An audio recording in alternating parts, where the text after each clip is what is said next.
Vigésima cumbre iberoamericana en Mar del Plata. Lo que estamos viendo es el avión de la Fuerza Aérea de Chile. Ahí va a bajar en instantes más el presidente de Chile, Piñera. Lo vamos a estar viendo en imágenes. Pero ahora vamos a ir ya mismo a nuestra compañera Claudia Cherasco, que desde el estudio que tiene armado en la televisión pública, ahí mismo, en la cumbre iberoamericana, vamos a poder verla y saludarla. Claudia, ¿cómo te va?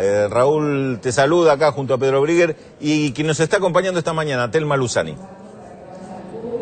Telma, Raúl, Pedro, ¿cómo les va?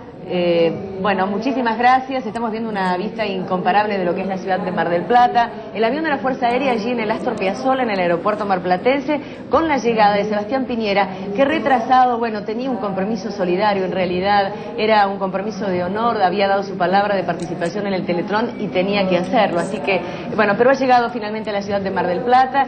Les cuento que es un día espléndido, así brilla más todavía esta ciudad y es vista en el mundo entero porque se está realizando esta 20ª cumbre iberoamericana. Y entre las cosas previstas para hoy, el arribo al hotel provincial y al auditorio será dentro de media hora aproximadamente, antes de las 10.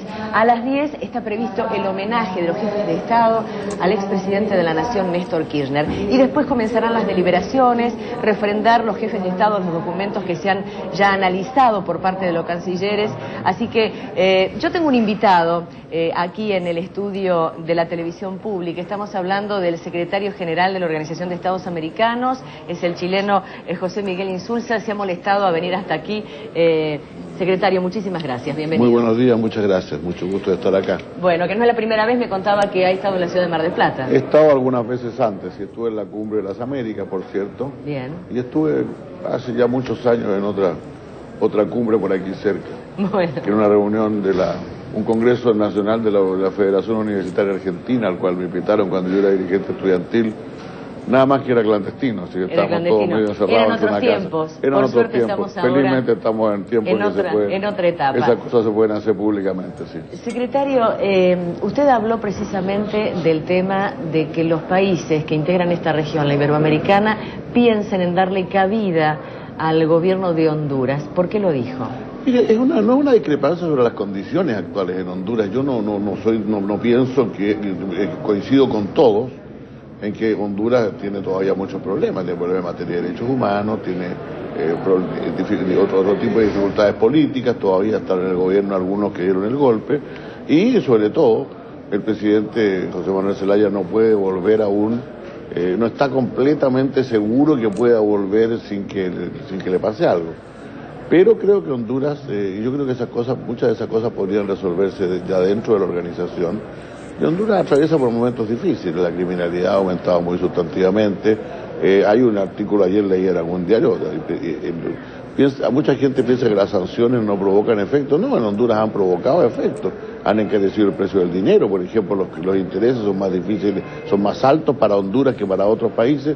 Y yo pienso que tal vez deberíamos reexaminar toda esta situación y permitir que Honduras retorne plenamente al sistema interamericano y tratar de resolver ahí los problemas. Pero como digo, es mi opinión, yo no voy a en ningún caso presionar para que todos los países que todavía no aceptan reconocer Honduras, que son, yo diría, buenamente un tercio de los miembros de la OEA, no voy a presionar para que ellos lo hagan, lo harán cuando estén listos, ¿no?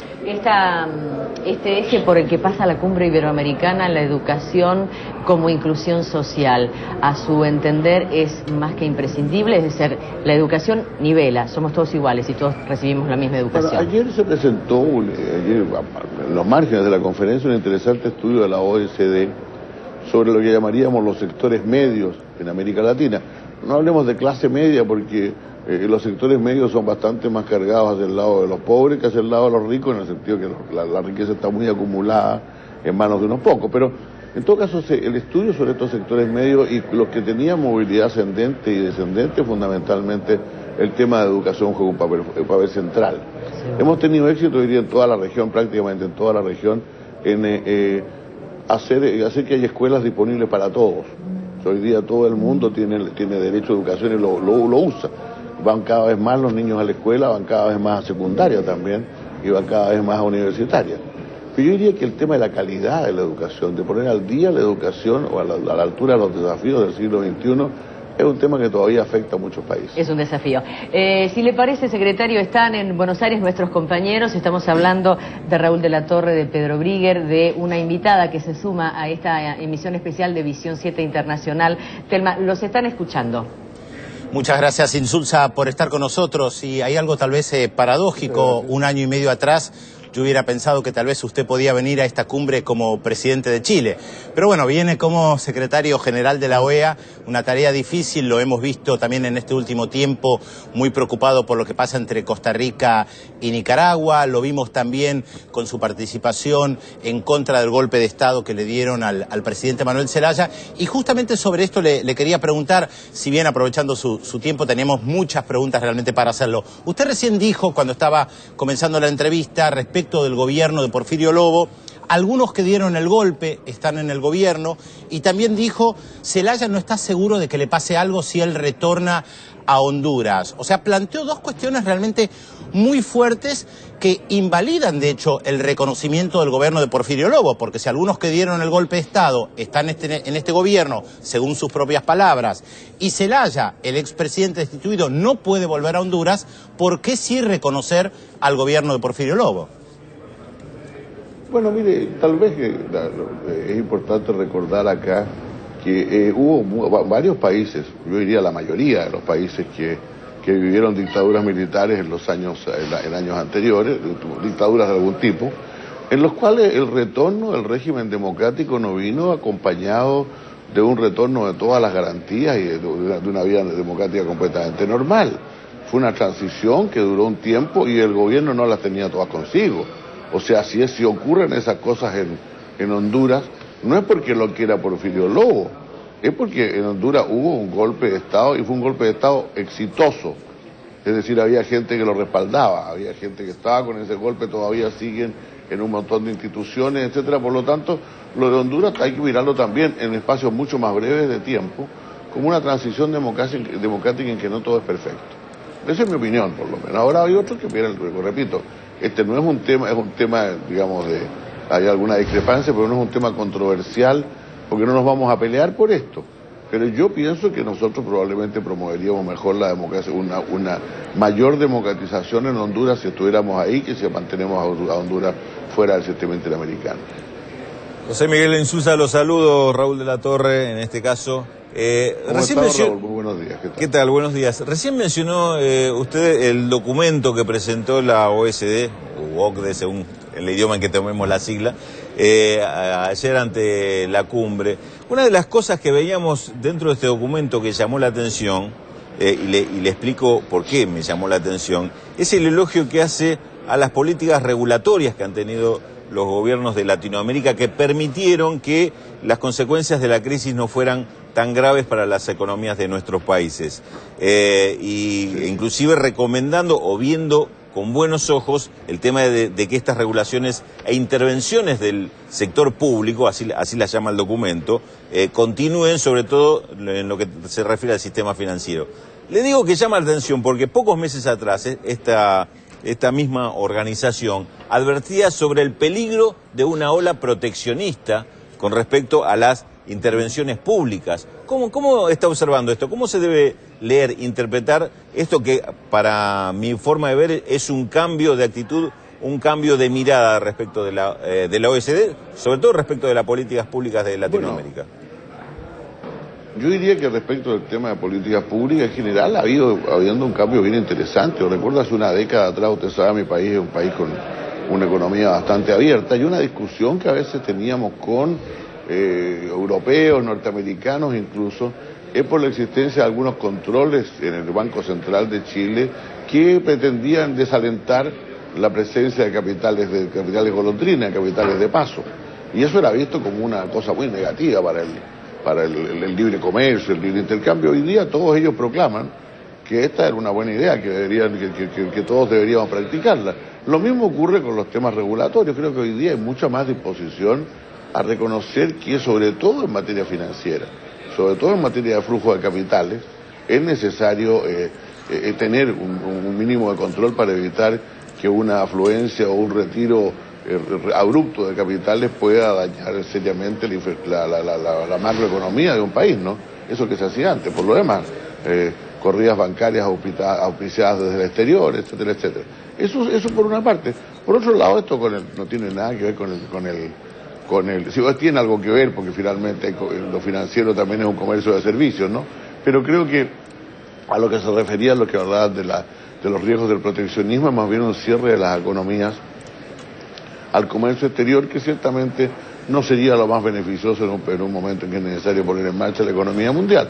Pero algunos controles también se requieren en ese sentido, porque no todos los países son iguales y muchas veces se enfrentan la competencia, entre comillas, desleal de países que no respetan las mismas leyes laborales que respeta uno, no tienen normas ambientales y por lo tanto se hacen más competitivos, por así decirlo, se hacen más competitivos en el comercio internacional, rebajando artificialmente sus precios. Embajador Insulza Telma Luzani, buenos días. La pregunta mía es sobre Nicaragua y Costa Rica. Nosotros sabemos que, por un lado, Costa Rica no tiene ejército, pero hace muy poco tiempo ha llegado un número significativo de soldados norteamericanos e incluso barcos de guerra. Y poco después comienza un incidente con Nicaragua a propósito de un tema de frontera. Y sabemos también que Costa Rica hizo este planteo justamente en la organización que usted lidera. Quería saber cuál es la posición o cómo ve usted esta perspectiva.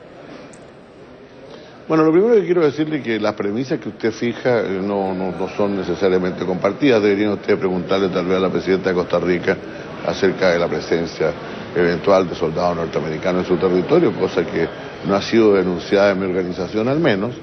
O sobre el vínculo que hay entre eso y el comienzo de este conflicto, que se inició por un tema bastante antiguo pero bastante más preciso, y es que, de acuerdo con una sentencia de la Corte Internacional de Justicia, Costa Rica inició un dragado sobre el río San Juan, que es de propiedad de Costa Rica, de Nicaragua, estoy hablando de Nicaragua, que es un río completamente nicaragüense, pero cuya ribera sur es territorio costarricense. Entonces, en un momento determinado, precisamente dragando un poco hacia el sur, en la zona de pantano, se produjo el problema en que Costa Rica señaló que se había invadido la soberanía de Costa Rica, que esa parte era claramente más allá de la ribera sur y que por lo tanto esto era una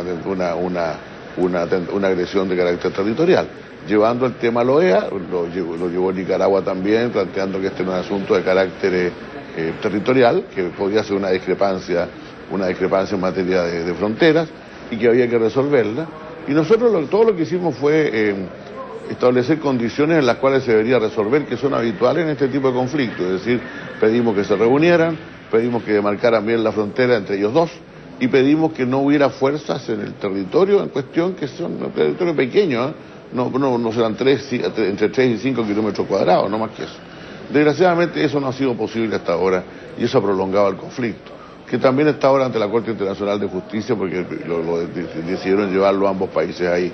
Pero yo creo que es importante, más allá de que se solucione o no, que lo veamos como un conflicto circunscrito. Aquí no ha habido ninguna intencionalidad por ninguno de ambos países, de llevar este asunto al nivel de una especie de confrontación en que están en juego intereses continentales o algo por el estilo, porque, les repito, el tema es histórico y la dimensión del conflicto es bastante pequeña y deberíamos mantenerlo separado de otros asuntos.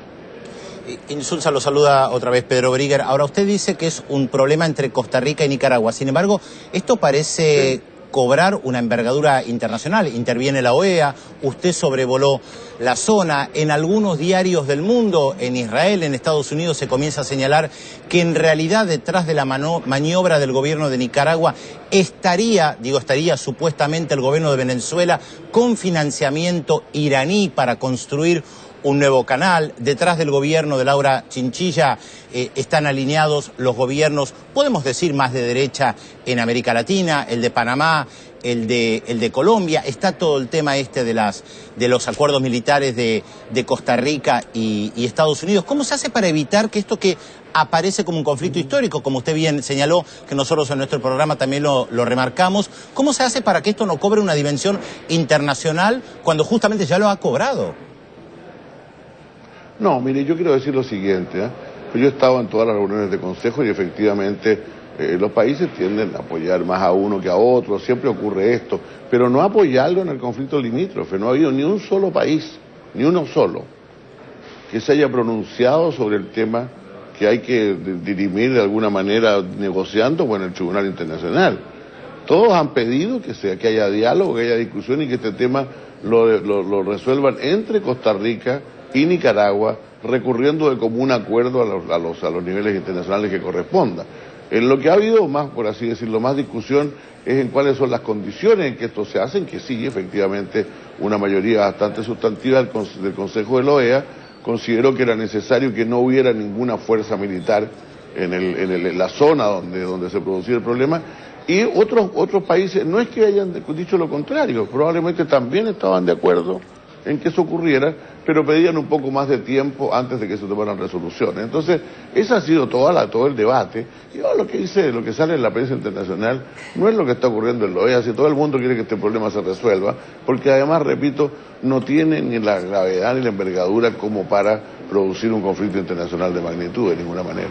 Embajador Insulza, mi última pregunta, por lo menos. ¿Cómo observa el futuro de las relaciones, los vínculos entre las distintas organizaciones, sobre todo en la región? El tema UNASUR, el tema OEA. ¿Cómo se hace para evitar que avancemos hacia lo que ayer el presidente Rafael Correa definió como una globalización descontrolada, que es un término de él, pero me parece que comparten varios? ¿Ve esta compatibilización entre la actuación de diferentes organismos como una salida o una vía de resolución de conflictos y de estas cuestiones que están pendientes? Bueno, yo comparto la idea de que la proliferación de organismos, de organizaciones, de reuniones, etcétera, junto con ser compleja para muchos gobernantes, sobre todo porque además esto coincide con el periodo de diplomacia de cumbres, y a la mayor parte de estos eventos van los jefes de Estado, entonces ciertamente crea alguna dificultad. Creo que tiene que ver con un desorden en el sistema internacional que es producto de una crisis del sistema internacional, porque es el sistema de la posguerra creado hace más de 60 años atrás y que naturalmente requiere reajustes, etcétera. Ahora, en la región, salvo el problema este que le digo de que los presidentes tienen demasiadas cumbres a las cuales asistir, yo creo que el primer problema que hay es que muchas veces los organismos de carácter económicos no coinciden con los políticos, es decir, todavía existe, además de la UNASUR ahora, el Mercosur y la Comunidad Andina. Entonces probablemente algo que se planteaba ya hace bastante tiempo, la idea también de la integración económica a nivel o a escala UNASUR sería útil. Ahora, al margen de esto, digamos, hablando solamente de UNASUR, la verdad es que existen ya este tipo de organizaciones regionales como la UNASUR, existen en Centroamérica, el Sistema de Integración Centroamericano, y en el Caribe, el CARICOM, la Comunidad del Caribe. Por lo tanto, son perfectamente compatibles con la existencia de un organismo hemisférico que de alguna manera tiene que ver con los problemas hemisféricos. O sea, si usted va a tratar, por ejemplo, para poner incluso un tema que es relativamente controversial, los temas de cooperación militar, tiene que haber un espacio sudamericano porque la situación, por así decirlo, militar de América del Sur es distinta a la de Centroamérica, de la del Caribe, por cierto, distinta a la de Estados Unidos. Pero si usted va a tratar temas de migración, difícilmente los va a poder tratar sino a nivel hemisférico, porque el 80% de los migrantes latinoamericanos van a parar a Estados Unidos o a Canadá. Por lo tanto, hay una selección natural de temas. Los temas de derechos humanos, que son conocidos acá, están radicados desde hace tiempo en la Comisión Interamericana de Derechos Humanos, y creo que ahí son bien tratados. Es decir, hay espacio para todas las organizaciones, y cuando alguien dice que cuando pasó lo de Ecuador, llegaron la UNASUR y la OEA, y ojalá hubieran llegado todos, muchos más, pues, porque estábamos todos de acuerdo en que un intento de golpe de Estado y había que tratar de impedirlo. Lo grave sería que estas organizaciones entre unas y otras discreparan entre sí, pero sería raro porque son formadas por los mismos países, pues todos los miembros de la UNASUR, del SICA y el CARICOM son miembros de la OEA. Bueno, Claudia, te dejamos a vos la despedida. Bueno, Buenos Aires. Así es, tengo que decirle que lamentablemente el tiempo, y yo tengo que prepararme para la sesión también. También, una sola reflexión le pido antes de despedirnos sobre Haití. Bueno, mira, Haití es una llaga, yo creo, para todos sobre todo para todos los latinoamericanos, ¿no? Es un país que, yo recuerdo cuando yo visité Haití hace muchos años, Haití era muy pobre, pero en ese mismo viaje yo visité varios países de la región y eran tan pobres o no pobres como Haití. Entonces Haití se ha ido quedando rezagado tremendamente en nuestra región y sufriendo tragedia en tragedia, como que parece que no pudiéramos como entrar al asunto. Por ejemplo, se ha creado ayer un fondo. Este fondo interesante. Se crea ese fondo. Bueno, ¿quién administra ese fondo? En Haití el gobierno es muy débil. Es débil porque no tiene financiamiento, es débil porque no se pagan impuestos, es débil porque hay un 70% de desempleados en Haití. Pero en algún momento tenemos que crear instituciones, fortalecer esas instituciones, porque si no el dinero que se va recaudando entra y sale de Haití sin que el gobierno tenga mucho que ver en eso. Yo diría que el primer problema de Haití, mire, raro que lo diga, hay terremotos, hay crisis económica, hay problemas políticos, hay cólera, que yo de alguna manera el cólera fue psicológicamente como ya casi la gota que rebalsó, no la gota, pero el chorro que rebalsó el vaso. Como el tiro final. Exacto. Bueno, pero a pesar de esto yo le diría, el problema de Haití fundamentalmente es la falta de organización política y de institucionalidad para manejar el tema de la crisis, y yo diría de voluntad interna, mucha disensión interna, y también de voluntad de la comunidad internacional para crear eso. Falta de compromiso, seguramente. Exacto. Secretario, muchísimas gracias por haber estado en este espacio de la televisión pública. Muchas gracias a ustedes. Ustedes siguen en Buenos Aires. Gracias, Claudia. Estamos volviendo a conectarnos en un ratito nomás. Y bueno, y varios temas que dejaron para alguna reflexión de lo que decía Insulza, ¿no? Brevemente. Sí, a ver, hay mucho para comentar. Primero hay que entender, él está en un lugar muy delicado. Es el secretario general de la OEA, por eso tiene que ser bastante diplomático en lo que dice.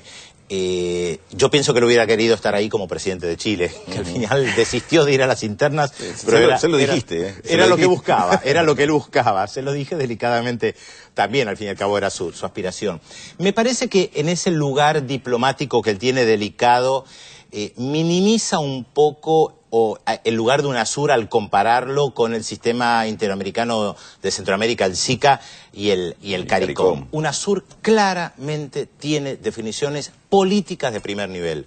UNASUR, las definiciones políticas más importantes no tienen que ver con el comercio, tuvieron que ver con el golpe de Estado en Honduras, con el golpe de Estado o intento de golpe de Estado en contra de Evo Morales y con el intento de golpe de Estado en contra de Rafael Correa. Y el CARICOM es algo que une a los países del Caribe, que entra todo lo que dijo Insulza: educación, comercio, fronteras, seguridad, todas estas cosas amplias. Y te agrego algo más, y el conflicto entre Venezuela y Colombia fue resuelto. Y el conflicto entre Venezuela y Colombia. Antes, históricamente, esos temas los resolvía OEA. Ahora los resuelve UNASUR, digamos, por lo menos los que compete a América del Sur. Y eso es un cambio fundamental. Claro, él siendo el secretario general de la OEA no podía decir otra cosa que lo que dijo, ¿no? Más aún, Telma, el año que viene en Caracas van a ser el CELAC, esta nueva organización de América sin Estados Unidos y Canadá, que también puede marginar un poco más a la OEA. Así que hay que ver qué pasa con eso.